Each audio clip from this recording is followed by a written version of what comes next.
So great to be here. And thank you for having us. And it's interesting times, interesting cars. And would you please introduce yourself for the viewers? My name is Marc Hedrich and I am the President and CEO of Kia Europe. Just nu har Carla Black Week-erbjudande med extra låg ränta, så ska du köpa någonting laddbart. In på Carla och hitta. So first, some background, sort of get to know your questions. What was your first car ever? Good point. My first car was a Peugeot 205 SR. SR. Grade, 70 horsepower, and it was a nice burgundy color. It was actually, let's say, the car of my mother. Okay, you inherited it. Yes. Yeah, and you're from France. Yes, I'm French. Yes. And what was your dream car as a little kid? Ferrari FF. Ferrari FF. Very nice. And first car you bought by yourself? I think it was Ford Puma. Ford Puma, yeah, that's a nice car to handle as well. Yeah, with the Z-Tech engine that was 16 Soupape, multi-valve, so working very well. Yeah, it's a nice handling car. Yeah, absolutely. Yes. So how come you started to work in the car industry? I have always worked in the car industry. I started working in 1990, so I'm a senior or veteran, automotive veteran, so working in the automotive industry since more than 35 years now. So. And what was your first occupation in the industry? I started by Ford France as a field sales engineer, trying, let's say, to convince the dealer to order their cars at the factory, fitted with one Ford radio, so from the plant. Okay. And not, let's say, traditional aftermarket, Japanese aftermarket radio. So it was quite a challenge because the dealers, they used to have 15% margin on the Ford coming from the plant, whereas, let's say, the Pioneer or Tokai or whatever, let's say, brand, they used to have 30 to 40% margin. So, but I started like that. Okay, great. And what's your favorite classic car for now? Is it still the Ferrari? Classic car. I would say the Porsche 911. Which one? The 993 or 6. I don't 93. Still. I'm not Okay, very good. specialized enough. So we switch over to the more burning topics. Yeah. So how do you see on the EV sales for 25 in Europe, in the world? It's sort of a little bit shaking. The sales has gone really rapidly up, and now it's sort of staggering a little bit. For 25? Yes, how do you see for 25? It's a real challenge. We knew it. The different milestones coming from the Green Deal of Europe were quite clear. A big challenge in milestone in 2020, another one in 2025, and then the next one will be 2030. Yes. So we knew it. We have prepared, let's say, that challenge. What we did not anticipate was the decrease of the demand, and especially the zero consistency of few governments that suddenly, let's say, stop without any notice the support. So we are ready, let's say, with the products. We have plenty of products. We are not the only one, but I think we have the best products compared to the others, and I will come back on that point later on, certainly. But the challenge is to be sure, let's say, that we will have the customer. But I'm quite confident. So how do you see the sales? Will they be higher 25 than 24? There must be. There must be. And they will be.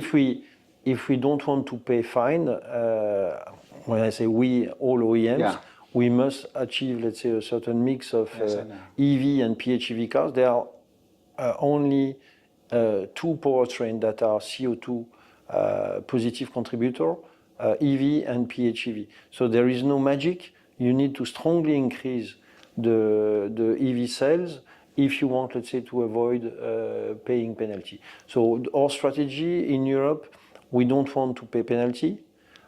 We have an avalanche of new cars and new EVs. We still have, let's say, PHEV cars. We'll keep selling the other cars also because we want to keep, let's say, a certain volume, not only for us, but also, let's say, for the dealers, because otherwise the dealer would be killed. And it's out of question, let's say, to kill the network. So we need to, let's say, to fight together with the network to achieve our objectives. How many percentage of your cars in Europe must be EVs? Between 22 to 25%, depending on the.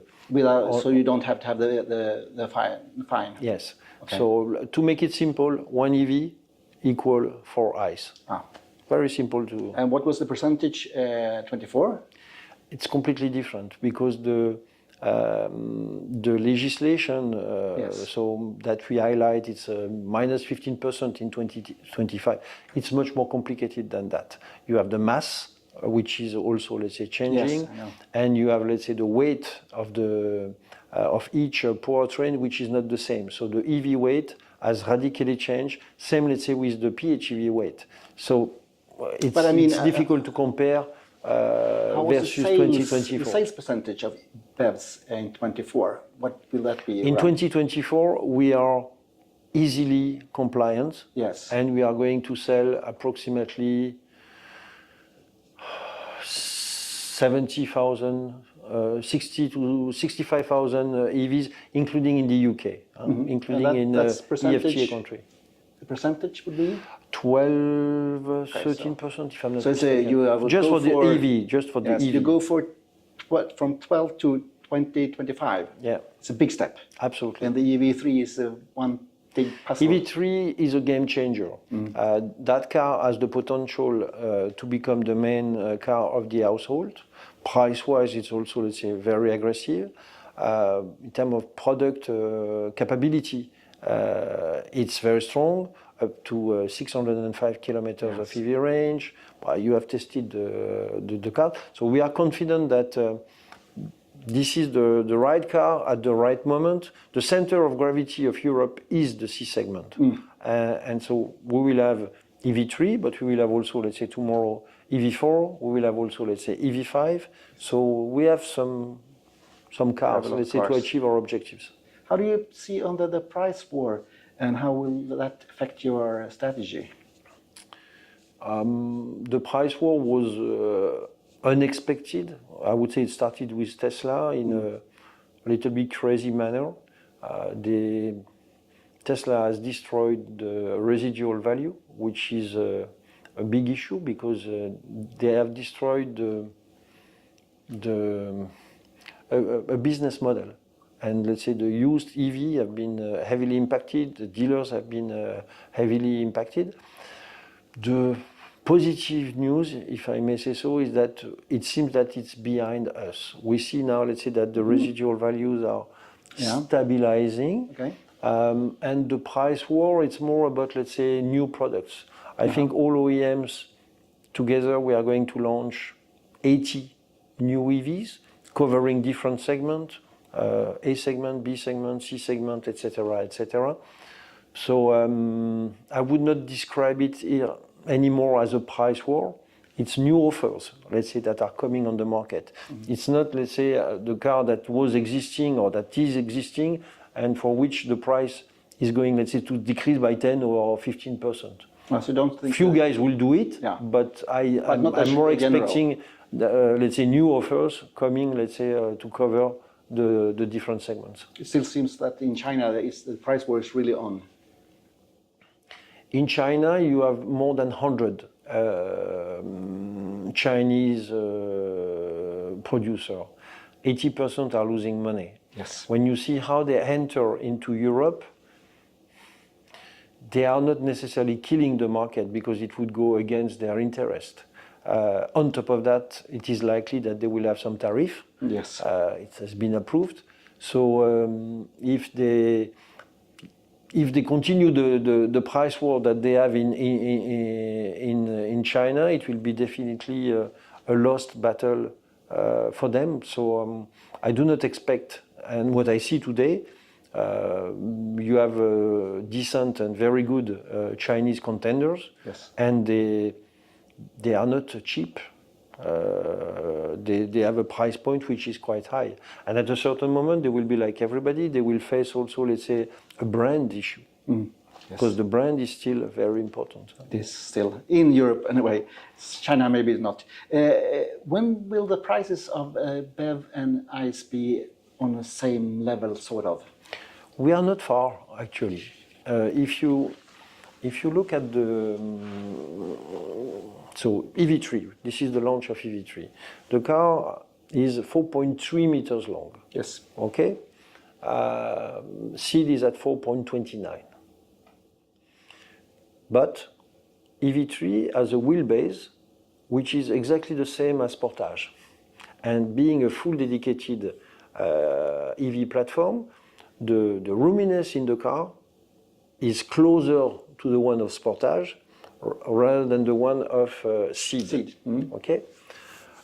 A Sportage hybrid, 215 horsepower, two-wheel drive. I would say that the price point in Europe is, depending on the grades, etc., between 36 to 42,000 euro. Okay? EV3 starting point, it's 36,000 euro, a little bit less in different countries. So, sorry. No problem. We are not far, as you can see. Then the big difference is the margin, let's say, and the profitability for the OEMs, which is a different story. But price point, from a price point perspective, for the C segment now, we are not far, let's say, from the, for the smaller car, you still see a gap. Even, let's say, the new Citroën EC3 at 25,000 euros, it's still more expensive, excluding EV government support. It's much more expensive compared, let's say, to a traditional B segment car. But for the C segment, I think we are not far. Okay, so my next question was actually that one. Your earnings per car, your income for selling a BEV or an ICE. I will not answer. Good try. No. But we are not here, let's say, to lose money. We have ahead of us a cliff of investment, and we are investing a lot in products, in new technology, in development.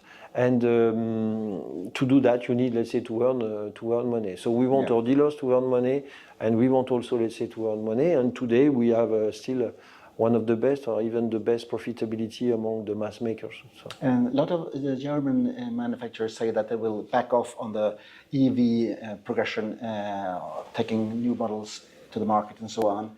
But you seem you are not going the same way. Why is that? Once we reposition ourselves in 2021, we said that we would like to become a sustainable mobility provider. Towards, let's say, 2035, in Europe, we will certainly, let's say, become 100% EV. But having said that, we never said that it would be a straight line. We know that it will be a bumpy road. And we never stop our investment in mild hybrid, in hybrid, in plug-in hybrid. So we are going to, and we are strong enough to keep developing, let's say, the IC cars, and also, let's say, to have an avalanche of new EV, and to develop a totally new business, which is the e-LCV business, where we are entering next year. So you see, we are able, I would say, I think we are well prepared to cope with the bumpy road I was describing. Because the Germans seem to be backing off a little bit. They say, okay, we take a little bit break here. I don't know their detailed strategy. I know my strategy, and I think my strategy and the one of our group is the right one. Okay. So we don't put all our eggs in the same basket. No. We keep, let's say, selling some ICE cars. This is why, let's say, we need to have the right balance, and we don't bet everything, let's say, on the EVs. Do you think there's a risk that the 25 target will be taken away?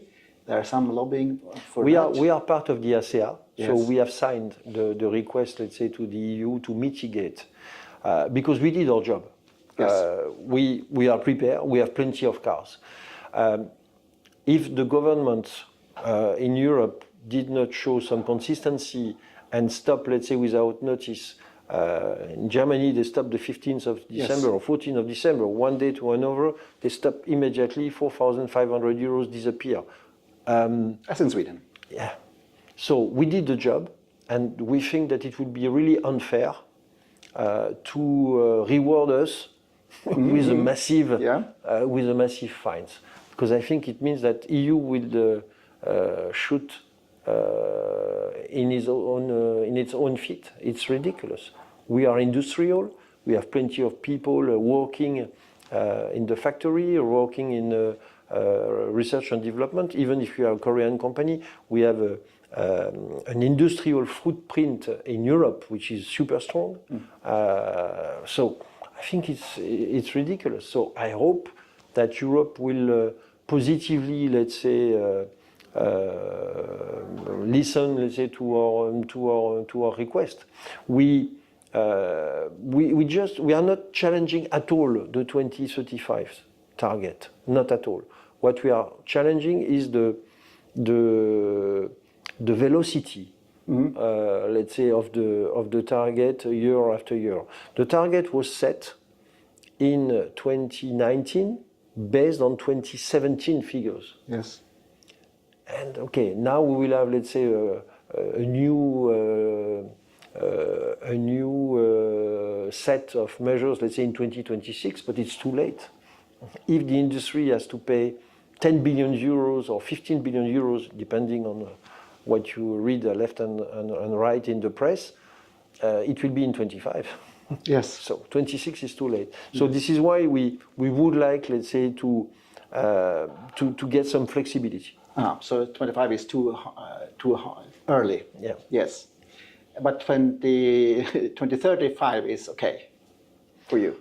It's still, let's say, very far. Very far. I'm quite confident that it's a long journey, but we will go there. And when I see, let's say, the countries that have invested in infrastructure, even, let's say, the country that stop without any notice the support, the EV mix in Sweden, in your country, is still quite high. Yes. Okay. The EV mix in France is still quite high. In Germany, after, let's say, the shortfall in the quarter one, every quarter it is increasing. In September in Germany it was 16.5, and the customer, they are extremely sensitive to the new products. So I think once we bring the new products covering, let's say, new segments, I'm quite confident that we will find the customer. The issue is more in countries that did nothing. Yeah. You have countries, let's say, where the infrastructure is still a real challenge, and this is the problem. So what is the most important things to get the sales of EVs up in Europe? I think it's a combination of product newness. You need to keep, let's say, fresh. You need to keep bringing fresh product, let's say, on the market, and this is what we are doing. Charging is extremely important. We have Kia Charge. It works very well. We are part of the Ionity consortium. It's also, let's say, super important for us. So it's the combination of both infrastructure and the product at the right price. And incentives? Incentive, as long as it is well, how can I say, well organized by the government with a clear window of visibility. If you tell me, okay, the incentive is 4,000 euro year one, 3,000 year two, 2,000, then it works.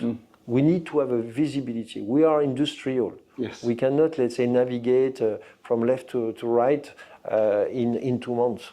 So how do you see upon the tariffs on Chinese cars? What's your view on that? We respect, let's say, the legislation. We have no impact. but we are more in favor of free trade rather than tariff.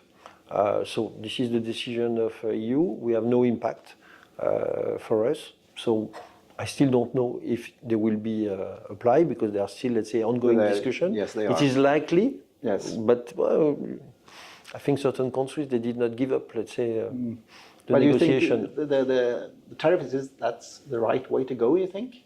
To keep the Chinese cars out of Europe a little bit? It's not the right way. It's better, let's say, to anticipate much more in advance. Yeah. So once the EU has set, let's say, the Fit 55, EU being super open, let's say, to competition and to the free trade, it's better, let's say, to anticipate rather than being forced to put some tariff at the last moment, because we see that there could be some retaliation on other business. They will so it's not necessarily, let's say, the right thing to do.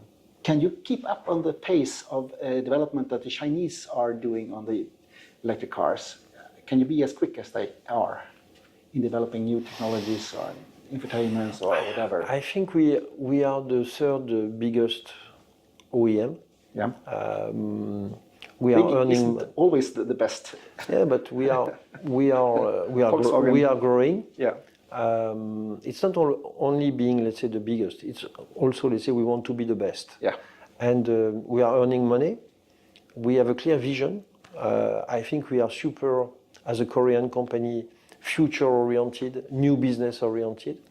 What I see, let's say, at what pace, let's say, we are developing and the new business we are going, let's say, to enter, I think our group is well positioned. So I cannot tell you if we will cope, let's say, with the 100 weeks of development that I hear left and right.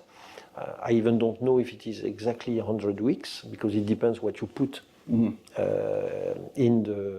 in the number of weeks in terms of R&D development.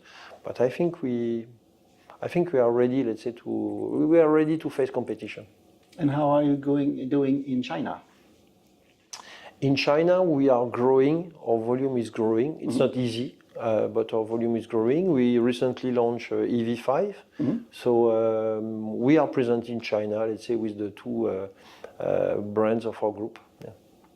Great. And how many cars are you selling? I don't know. I don't know by heart. No. I'm not taking care of Chinese sales.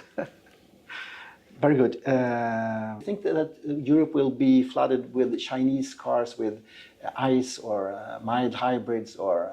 Sorry? That the Chinese manufacturer will sell a lot of ICE cars, mild hybrids or PEVs now. I don't know. Honestly speaking, I don't know. They started with EV cars, then they are introducing hybrid, then they are introducing also, let's say, range extender. I think they have the full capability and the full range of powertrain. So it depends on each strategy, each brand approach. But if you don't have any tariffs on these cars, they will be cheaper to sell here in Europe because then we will have a competition. During a certain timing, yes, but the EU is moving, let's say, towards electrifying or let's say EV mix. So if you would be a dealer, you would invest in a brand that will tell you, okay, I'm going to sell only hybrid cars, knowing that in 2030 you need to achieve maybe 60% of your mix with EV cars. Does not make sense. They have everything, of course. What's your top challenge? Is definitely, let's say, the CO2. So CO2. We are here to launch properly EV3. The first feedback from the journalists, the customer is excellent. You know that we already sold pre-sale, 5,000 cars without having, let's say, the cars by the dealership. So it's a good confidence, let's say, from the good trust from the customer. Now the car every day they are arriving, let's say, by the dealers. So I'm confident, and the key challenge is definitely next year to achieve, let's say, the CO2. So to well steer, I would say, our sales to try to combine growth with the right CO2 mix. But you said you will sell around 20-25% BEVs next year, and that will be sufficient. Yeah. So you're sort of confident that you will reach your CO2 targets. At least we put all the conditions, let's say, to succeed. But that's still the main focus. Yeah. To how much money would it be, you think, in what? for paying for if you're not We are targeting to be compliant. Okay, very good. Thank you. So big luck. Thank you very much. Thank you. Is there anything else we should discuss, you think? No, it's up to you. No, but I mean, that's something on your chest or something that you would... This is important. We should have talked about this and that. Something that's on your heart. No, it's more about, let's say, your market, so which is very important. So because we used to be top one Yes. in Sweden, and we see that the market is extremely challenging because the private lease collapse. Yes. So I hope that with the decrease of the interest rate, I hope that we will find the private Swedish customer to go back. Yes. Let's say to the market. If you had the incentives back, the private lease would come back. I'm sure. Yeah. And in these challenging time, I think a lot of people say 500,000 crowns or 50,000 euros is a lot of money for a car. Absolutely. But if I can pay a reasonable sum every month, that's okay. So we could be quite positive, saying that we are covering the low end of the EV segment with EV3 or with the other EVs we are going, let's say, to launch. And if it can go together with the Swedish central bank interest rate decrease, I think we would have the good combination to see some light at the end of the tunnel, because the Swedish market is still very, very low compared, let's say, to what it used to be. Yeah? Yes, it's competitive. Yeah. And residual values, how do you see that playing out in the future for EVs? As I said, what we see is that after a big decrease, we see that they are stabilizing. So which is definitely good news. There is a turning ratio also, let's say, for the used EV. Yeah. It's longer compared to the IC cars. Nevertheless, there is a turning ratio. So once the dealer, they have the right treasury, let's say, to handle that. Once they have the right price point in terms of used EV, then it works. Then it works. Would a lower VAT tax on used BEVs be a good thing? I think instead of supporting, let's say, the new, I think the government should support the used. Yeah. Because if you look at the structure of the market in Europe, you have a big part of the market which is fleet. Yes. And the fleet, it's just, let's say, coping with the legislation. Yeah, they are fine. So as a company, you need to order, let's say, an EV or to have a certain CO2 footprint. So you are obliged, let's say, to order cars. But the used EV, it's a private customer. Yes. So if the government would support the private, how? I don't know, it depends country per country, but it would cost less money, and I think it would be much more efficient. Yes. Do you have any suggestions what would be the best way to support the used car market? Well, it could be a pure EV bonus. It could be a VAT. I don't know. I don't know. Okay. I don't know. But I think it's definitely, let's say, what they have to do. Yes, I agree. Okay, thank you. Thank you very much. You're welcome.